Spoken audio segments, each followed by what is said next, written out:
નમસ્કાર ખેડૂત મિત્રો, આજે આપણે જીવકર કંપનીના જ્યોતિ લોંગ ઘઉંમાં આવ્યા છે અને આ જે દેખાય છે બધા જીવકરના જ્યોતિ લોંગ જ ઘઉં છે। આપણા ખેડૂતનું નામ પૂછીએ, એમનું ગામ પૂછીએ અને આ ઘઉંની વેરાયટી કેવી લાગી એના વિશે આપણે થોડીક માહિતી લઈએ। શું નામ હરેશભાઈ તો? હરેશભાઈ। હરેશભાઈ, ગામ આ બાજુ મારી આમ જોજો છે જરા, નામ હરેશભાઈ। હા, ગામ ગોસિન્દ્રા। ગામ ગોસિન્દ્રા, તાલુકો કરજણ। અને જિલ્લો વડોદરા। જિલ્લો વડોદરા। આ કયા ઘઉં આવ્યા તમે? જીવકરના જ્યોતિ લોંગ। હા, નામ તમને ખ્યાલ નહીં, કઈ વાંધો નહીં। આપણે ખેડૂત જોઈ શકીએ છીએ કે આ એક જ છોડો છે, બરાબર ને? આપણે ત્યાંથી તોડ્યો, બરાબર, ત્યાંથી નીચેથી ઉખાડી એક જ છોડવો છે। એની અંદર ખાલી આપણે ફૂટ ગણી જઈએ, આ 1, આ 2,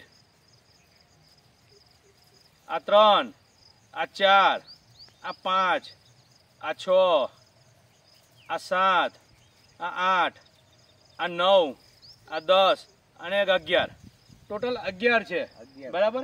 પણ એવરેજ આપણે કેટલી ફૂટ ગણાય એની અંદર? એવરેજ ફૂટ 3 થી 4, 3 થી 4, બરાબર ને? એક ડુંડીમાં 57 થી 60 દાણા આવી છે। હા, એક ડુંડીમાં કેટલા દાણા છે? 57 થી 60 દાણા છે। એ બી આપણે ગણી લઈએ। આ ડુંડી એ કાઢી છે, લાવજો જરા, આ પકડજો, સેજ નજીક લાવો, બરાબર।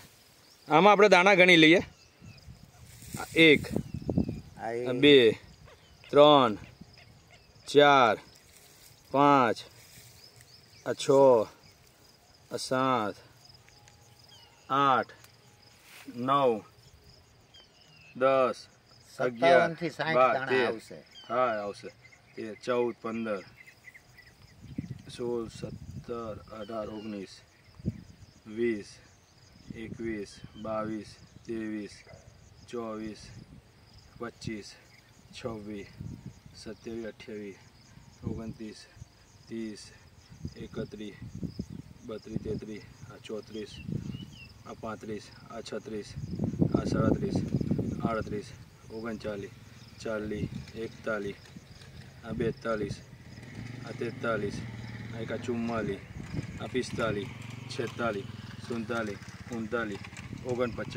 આ 50, આ 51, આ 52, આ 53, આ 54, આ 55 ને આ 56 દાણા છે, બરાબર? પડી ગયા હોય 60 ની આજુબાજુ, 60 ની આજુબાજુ તમે કહો છો, બરાબર? એટલે ટૂંકમાં એવરેજ 7 થી 8, 9 ફૂટ આવે અને 57 થી 60 દાણા એવરેજ નીકળશે। તો તમને આ ઘઉં જે દેખાય છે, આ બતાવજો જરા ફેરવીને ઘઉં, આ કેટલા વીઘાના ઘઉં છે આપણા લગભગ? આ બધા અહીંના ઘઉં છે 35 વીઘાના।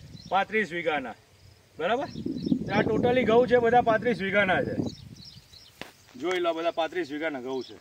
અને તમે જોઈ શકો છો આમાં કંટી એ મોટી છે, બતાવજો ડૉક્ટર, બધું આમાં કંટી એ લગભગ મોટી છે, બીજા કરતાં કંટીની સાઈઝ એ મોટી છે, બરાબર? લગભગ પેલી કંટી કરતાં બીજી જે નોર્મલ આવે એના કરતાં એની સાઈઝ એ મોટી છે, દોઢી આવે, પેલી નાની આવે, આ પેલી આટલી આવે, જ્યાં બીજી એની ડબલ આવે, દોઢી ડુંડી આવે। તમે જોઈ શકો છો કંટીની સાઈઝ બી પેલા કરતાં મોટી છે, દોઢી સાઈઝ છે, બરાબર? તો આપણા જે ખેડૂતો જોતા હોય યુટ્યુબ પર ને કે સોશિયલ મીડિયાના માધ્યમથી, તો ખેડૂતોને આ વેરાયટી વવાય કે ના વવાય? આ વેરાયટી વવાય, એ લોકવન ન વવાય, આ વવાય, બરાબર? આ સરબતી ટુકડી દાણો છે અને ખાવામાં બી સારી। લોકવન કરતા ઓછામાં ઓછું નહીં તો હે ને 1 ક્વિન્ટલ નું ઉત્પાદન વધારે આવે વીકે। લોકવન કરતા 1 ક્વિન્ટલ ઉત્પાદન વધારે આવે। અને આ રિસર્ચ ઘઉં છે આપણા, બરાબર? તો તમે જોઈ શકો છો કે આપણા ઘઉંના દાણા અને આ કંટી, તો આ બધા લગભગ 35 થી 40 વીઘાના ઘઉં છે, બરાબર? અંદાજિત તમને વીઘે કેટલું ઉત્પાદન લાગે છે? આ 1 વીઘામાં ઓછામાં ઓછું 15 ક્વિન્ટલની આજુબાજુ, 15 ક્વિન્ટલની આજુબાજુ 1 વીઘામાં આવશે, બરાબર છે? હા, તો આપણા બીજા ખેડૂતને વેરાયટી વવાય ને? વવાય ને? ભલે 15 ક્વિન્ટલ, 14 થી 15 ક્વિન્ટલ ઓછામાં ઓછું આવશે। હા, ઓકે।